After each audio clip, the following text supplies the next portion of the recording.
The worst year for a lot of us for our mental as well as physical health. So joining us this morning is best-selling author, coach Lisa Goldenthal. Hello and welcome. I'm Lisa G, your host.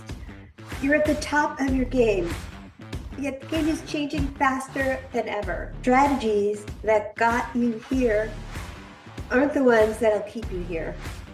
The pressure is relentless, and the fear of obsolescence looms large. That's why I'm here.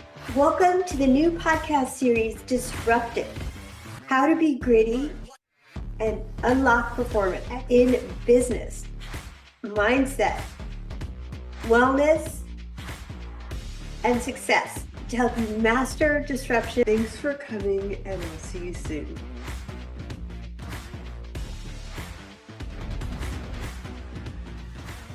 In a world often driven by material pursuits, he offers a refreshing perspective on wealth and its true meaning. Join us as we delve into the world of conscious wealth with a dynamic speaker, investment manager, and author. His journey to understanding the power of money was deeply personal. He went through an introspective process to heal his own beliefs around finances. This transformative experience fueled his desire to help others achieve financial freedom. And tune into our podcast today to discover how insights that can actually transform your relationship with money and unlock your true potential. I'm so excited to welcome to the podcast Brandon Hatton. Welcome. Thank you, Lisa. Thanks. It's great to be here. Good to be with you. It's great to have you. I love this topic. So let's jump right into the question about how do you define abundance, and why is it important to shift from a scarcity mindset? Sure. So, that's a good question. So let's start with the first part, which is abundance, and we'll talk about the spectrum between abundance and scarcity. So being kind of like two opposites on the side of a spectrum. Abundance is this belief or this knowing that you have enough or you will have enough at the exact time that you need it, and that what's happening in your life is happening for a reason.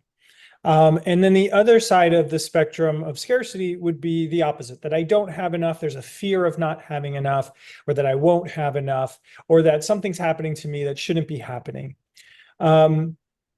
And I'm not necessarily sure that you need to shift from scarcity to abundance. What's important is that you have range along this spectrum. So there are times in life that calls for scarcity. I know when building my business, and many people who can say as they're entrepreneurs have tried to build their business, that it was built with a healthy dose of scarcity, this desire to build something bigger.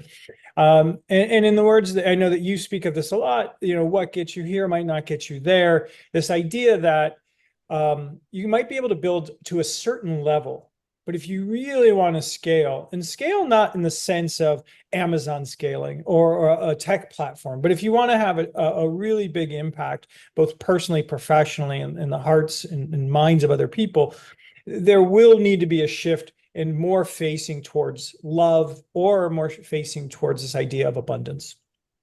Well, do you have any practical tips on how we can shift into an abundance mindset? And I do like the fact that you are saying it's okay to not be there all the time, but to be flexible and adaptable and shift into it. How do we do that? Well, I think it's really important to understand, and it's important for me to understand when I'm feeling scarcity and not to make a decision. So real life examples is I am an investment manager, and we may have something that we've had stocks drop 20% overnight that we've owned, not just for ourselves, but all of our clients. And that does put a little bit of fear in us, right? We know our companies, we know why we own it, but you wake up in the morning, you see that and you go, oh shit, all right, let's just get rid of this problem, right? Yeah. And then you say, no, wait, hold on. I have a feeling within me, and this feeling I'm trying to get rid of. And to recognize what that feeling is, it's a little bit different for all of us. And that can extend to people, whether they want to buy a house or want to get a new car, or they get in an argument with a boss and they're saying, or a client and saying, oh God, I don't feel right. I don't feel right. Like now recognizing what that feels and pausing your actions, maybe getting a nap and a ham sandwich, or just taking time for time to pass so that so that you can reorient yourself. I think it's really important. So feeling what it is like to be in scarcity and recognizing that feeling is one practical tip. And then the other, which my whole book is about, conscious wealth, is rewriting your story or recognizing your story about money. So one of the questions we always ask our clients, and I will ask you right now, Lisa, is what was your earliest memory about money? Earliest memory, it was more of a scarcity mindset. I mean, I remember it was a topic of some huge debates between my parents, and, you know, it was more like spend all the money and then lose all the money or not really have it. So I don't come from a great training. Like I wish people like trained you how to know about money when you're younger. I know parents are doing that these days, but when I was younger, no. Sure. Well, that still exists too. And one of the things that if we were to go on to this and talk into more detail is to try to come up with some specific memories about money. Specific, like the first time I ever really thought about it, and start to think about, okay, and then how did that go throughout my life, and start telling what was the story I had about money when I was 6? What was the story when I had when I was 14? And tracing that story around money and understanding how it may have evolved, and then questioning, is that still true? So when I wrote my book, my parents were shocked when they read it. They were like, we had no idea that you thought this was happening, And in fact, my father, a great man, provided for all of us, was a little bit like disappointed, like, I didn't, that's not what happened, was his view. That's not what happened. And I said, it probably wasn't what happened, but it doesn't matter what happens. What matters is how you perceived what happened. And so going back to what are your perceptions on what money was over that time? And are those perceptions still, and then because of those perceptions, you've created a set of beliefs, and then you create a set of actions. Are you still acting on those perceptions, beliefs, and are you still making those actions? And do you still need to be?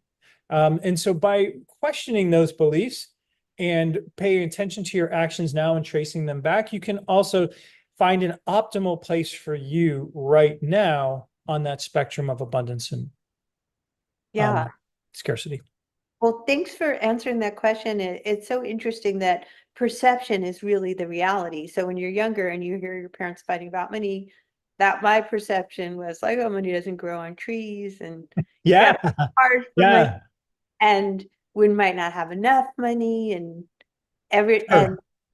and someone's irresponsible and spending it. So I want to jump into another topic too about financial abundance and purpose. And what are some practical steps individuals can take to align their financial goals or their personal values and passions? Well, I think it's a really important question, and there's a lot of it in the book, but I want to preface it by saying that my beliefs have evolved a bit since I wrote the book, as I hope all of our beliefs evolve. And one of the things that I've been thinking a lot about lately is that I'm so fortunate that I love my work. I love the people that I work with, and there's this real strong alignment between what I feel is my purpose in life and work. So it's like a blessing. But also, if none of that existed, if it all went away and all I did was be honest with my thoughts and my actions, I'm already a good person, right? Like, and there's so much pressure on us to follow a sense of purpose and to define the sense of purpose. And then on top of that, societal pressure that could be from our parents or just from general, like, especially with pervasive in the, in positive too, but pervasive in the Gen Z and millennial is to try to get this alignment. And I think that's all great. But if none of it happens and you're just a good person, there's already alignment. So I just want to preface that because I feel that it's really important. And it's something that I've just kind of learned for myself, like actually got my teeth into. But putting that aside, answering your question, I think it's really important to define purpose. And I always define purpose using a quote from Thomas Merton, the Trappist monk, who said, "The tree gives glory to God by being a tree." So the idea that we really don't have to do anything to get our purpose. We have to be something. So as I mentioned before, and oftentimes we talk with our when we're counseling some of our families, your kid doesn't need to have this type of business. Your kid doesn't need to be an entrepreneur. Your kid needs to follow their own path and follow their own purpose.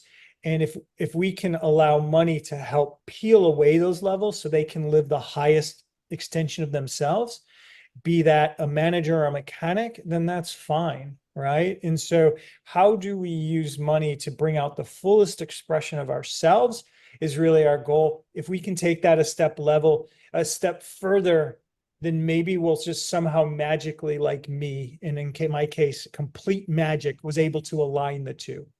And it also took decades of work in my case, right? Yeah.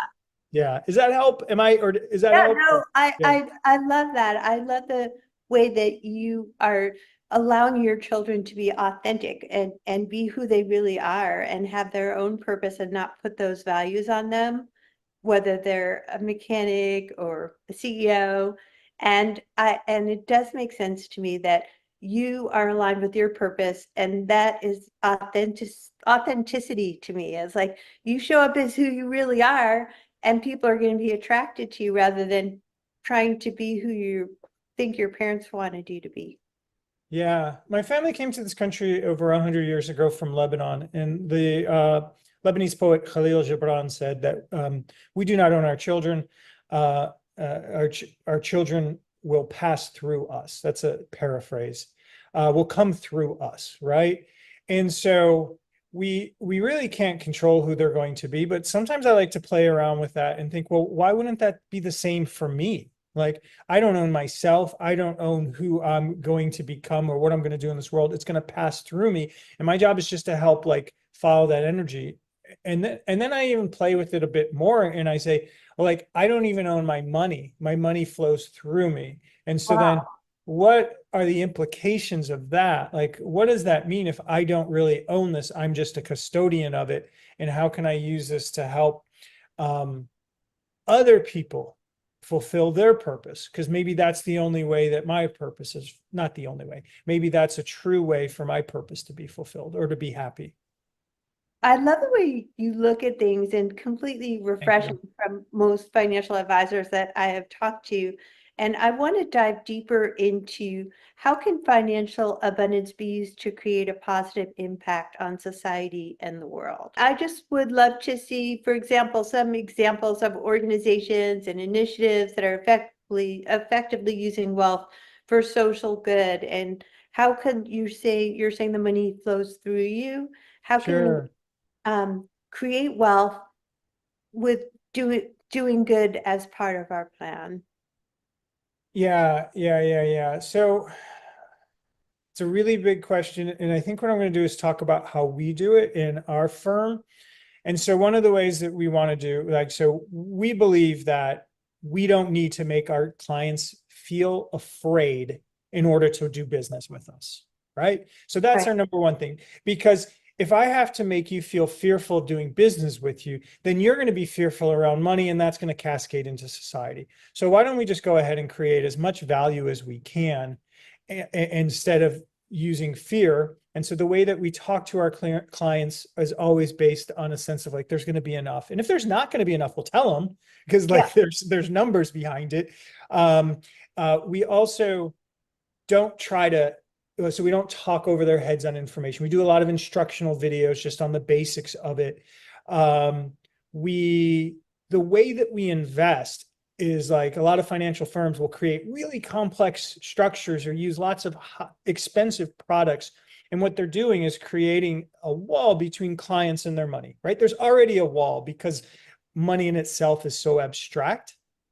But now they're creating other barriers like mutual funds or ETFs or crazy tax strategies or all these strategies that aren't necessary, that in turn really justify maybe or create some form of justification for the complexity of all their work that they're doing. But it creates a sense of fear and separation. So how can we help our clients really understand what they own, why they own it, and be able to go out in the world without that fear? And then we just trust that they're going to do what they're going to do. Now, some of us will come back. Some of them will come back to us and say, we want to build out a philanthropy strategy with you. We're happy to do that.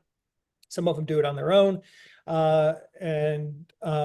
Some of them want to do, like we have clients who have really interesting social impact businesses where they're creating businesses that are highly profitable, create revenue, but at the same time are really uplifting their people. And honestly, I'm beginning to find increasing purpose in just uplifting the few people in my boutique firm and our clients. Like that's enough for me right now. And I feel really good about that. And it doesn't need to be on that's scale for us, and we're happy with it. Well, I love how you make your clients feel comfortable working with you and understand what it is that they're doing and why they're doing it, rather than just coming at it like, oh, this is what you should do. You got to do this.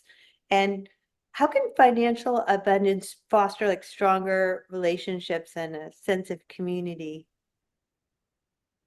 Yeah.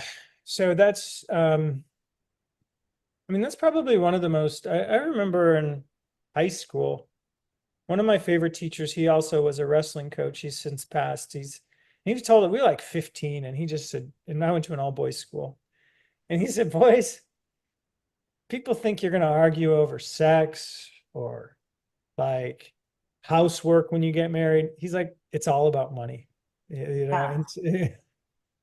And so very rarely do we have when a family comes to work with us, and there are two heads of the household, very rarely are they fully aligned on money, right? Because they have these in really large histories, right? And they've had all these beliefs that have been formed for really good reasons.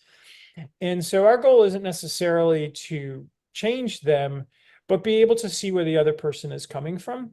And so we've created a really cool card game. It's like a questions game.